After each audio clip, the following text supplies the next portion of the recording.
Isha yoga centre Coimbatore వచ్చామండి.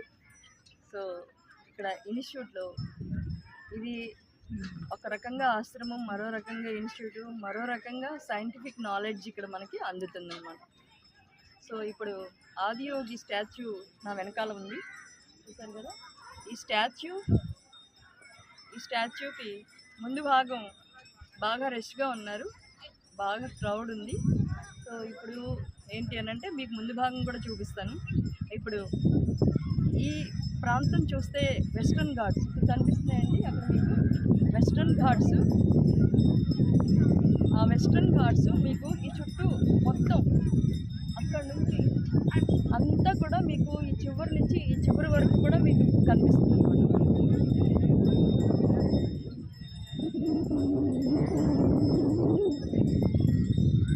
So western ఘాట్స్ని మనకు తెలుసు పశ్చిమ కనుమలు అంటాము కదా. సో ఈ చుట్టూ మనకి ఒక రకంగా చెప్పాలి అంటే పెట్టని కోటలాగా ఉందన్నమాట ఈ ఆశ్రమానికి. ఈ హిల్స్లో ఇక్కడ మనకి పురాణ పరంగా చూసిన, మహర్షుల చరిత్ర ప్రకారం చూసిన అగస్త్య మహర్షి తపస్సు చేసినటువంటి ప్లేస్ ఇది. అగస్త్య మహర్షి తపస్సు చేసినటువంటి ఈ ప్లేస్లో ఆయన నడిచిన చాలా కాలం ఇక్కడ తపస్సు చేసిన ఆ శక్తి వల్ల ఈ ప్లేసు మెడిటేషన్కి బాగా సూటబుల్ అన్నమాట. మనం ధ్యానలింగంలో కూర్చుంటే మనకి ఏం తెలియనాల్సిన అవసరం లేదండి. ఏమి తెలియకుండా మనం ఏం చేయాల్సిన అవసరం లేకుండా జస్ట్ కూర్చుంటే చాలు. కూర్చుంటే దానంతట అదే మనకి మెడిటేషన్ జరిగిపోతుంది అన్నమాట. అలా సైంటిఫిక్ నాలెడ్జ్తో ఆశ్రమాన్ని నిర్మించారు సద్గురు. అందువల్ల మనకి నాకు ఎవరు నేర్పేవాళ్ళు లేరు, గురువు లేరు, నేను ఎక్కడ నేర్చుకోలేదు అనే వాళ్ళకి, నేను చాలా నేర్చుకున్నాను బయట, నాకు చాలా విషయాలు తెలుసు అనే వాళ్ళకి కూడా, అంటే ఏమి తెలియని వాళ్ళకైనా, కొంత తెలిసిన వాళ్ళకైనా, తెలిసి తెలియని వాళ్ళకైనా ఒకటే రిజల్ట్ ఉంటుందండి. ఆ రిజల్ట్ ధ్యానలింగంలో మనం కూర్చుని మెడిటేషన్ చేసినప్పుడు మనకి మంచి ప్రశాంతత, థాట్లెస్ స్టేట్ ఆఫ్ మైండ్కి మనం ఏమీ నేర్చుకోకుండానే వెళ్ళొచ్చు అనమాట. అంటే అలాంటి క్రియేషన్ అక్కడ జరిగిందనమాట.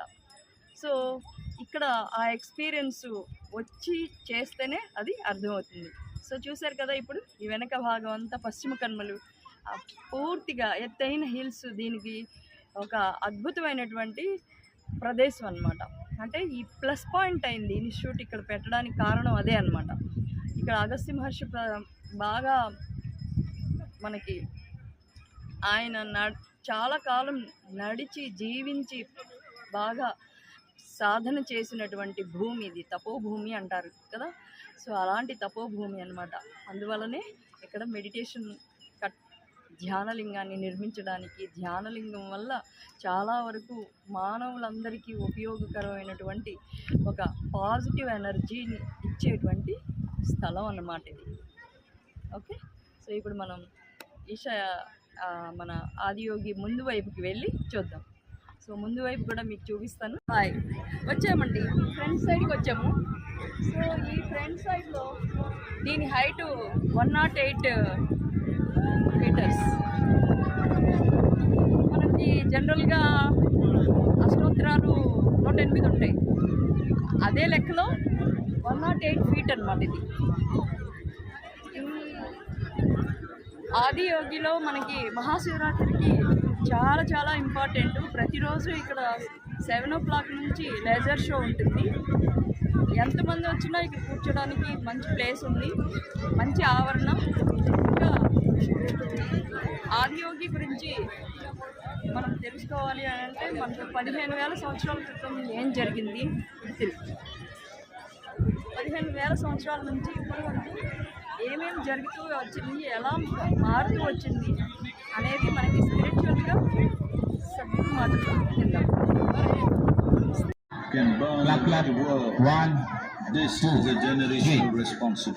హలో, చూసారు కదా స్టాచ్యూ.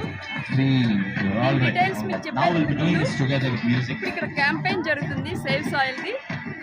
సో ఆడియన్స్ పిలిచి అక్కడ వాళ్ళు ఇన్వైట్ చేసి క్యాంపెయిన్ చేస్తున్నారు. So I also participated and now you can see all these. This very body is soil. area My body, and your the body, cloudy every western ghats. is just Look at the clouds soil body. proper.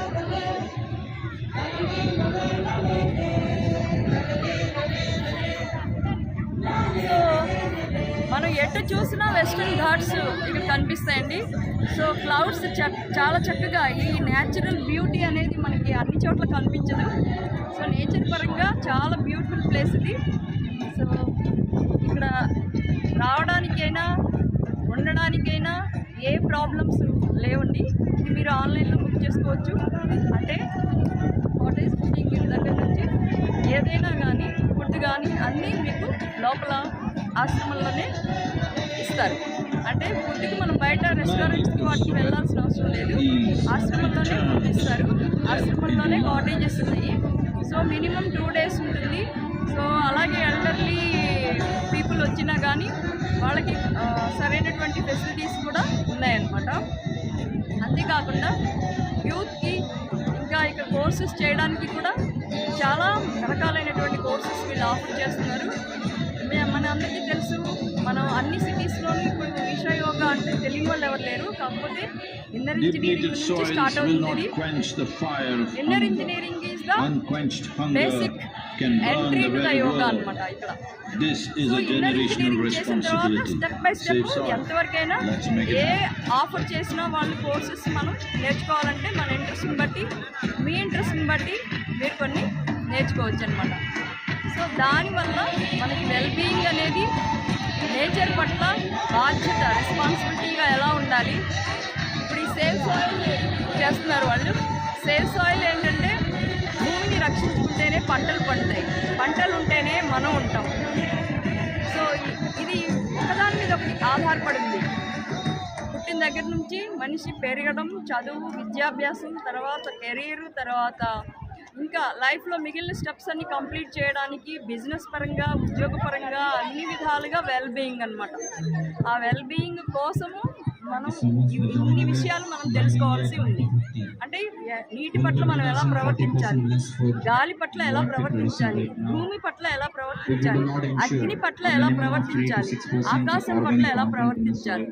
ఈ విధానాలన్నీ మనకి తెలియడానికి చాలా అవకాశాలు దీంట్లో నేర్చుకోవచ్చు అనమాట. మనం కొన్ని విషయాలు మనం నేర్చుకోవడం వల్ల మనకి కొంత అవగాహన అనేది వస్తుందన్నమాట. ఓకే అండి. సో మీరు కూడా ఈషా యోగా విజిట్ చేయండి, ఆరోగ్య దర్శనానికి రండి.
ఒక 2-3 kilometers నడవాలన్నమాట ఆదియోగి నుంచి ఇలా కాటేజ్ వరకు.